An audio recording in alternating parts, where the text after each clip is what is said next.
5e. Le cours d'aujourd'hui va porter sur l'affirmation de l'État monarchique en France entre le XIe et le XVe siècle. Entre le XIe et le XVe siècle, le pouvoir monarchique français est profondément transformé. Au XIe siècle, le pouvoir du roi est fragile, car il ne contrôle directement qu'une faible partie du territoire, nommé le domaine royal. Il n'existe donc pas d'unité politique en France. Au XVe siècle, le pouvoir du roi est incontesté et le domaine royal s'est considérablement agrandi. Une unité politique autour du roi de France s'est construite.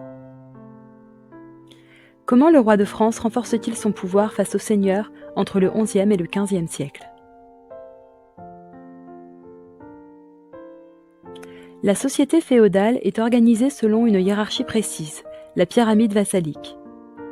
Le roi est à la tête de cette pyramide car il n'est le vassal de personne.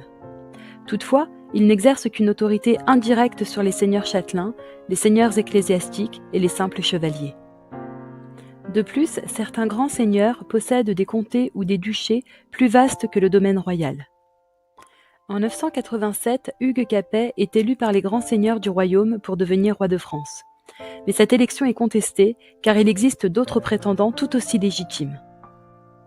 Toutefois, il demeure au pouvoir et donne naissance à la dynastie des Capétiens. Ainsi, ses fils et ses petits-fils lui succèdent pendant plus de 3 siècles. Les premiers Capétiens n'exercent une autorité directe que sur le domaine royal qui, au XIe siècle, est peu étendu. Ainsi, le roi de France n'est qu'un seigneur parmi les autres. Par exemple, le duché de Normandie ou le duché d'Aquitaine sont bien plus vastes que les terres possédées par le roi.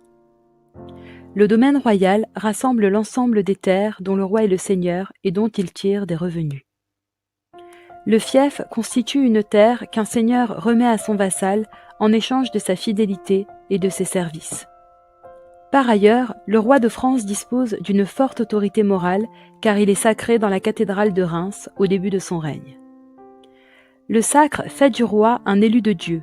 Il dispose alors d'un caractère sacré qu'il est le seul laïc à posséder. Hugues Capet fait sacrer son fils aîné en même temps que lui. Il succède ainsi à son père à sa mort. Après lui, ses successeurs feront de même. Hugues Capet est le fondateur de la dynastie capétienne.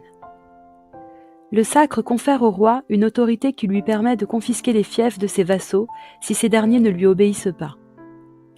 Progressivement, les rois capétiens vont combattre leurs vassaux rebelles et étendre le domaine royal.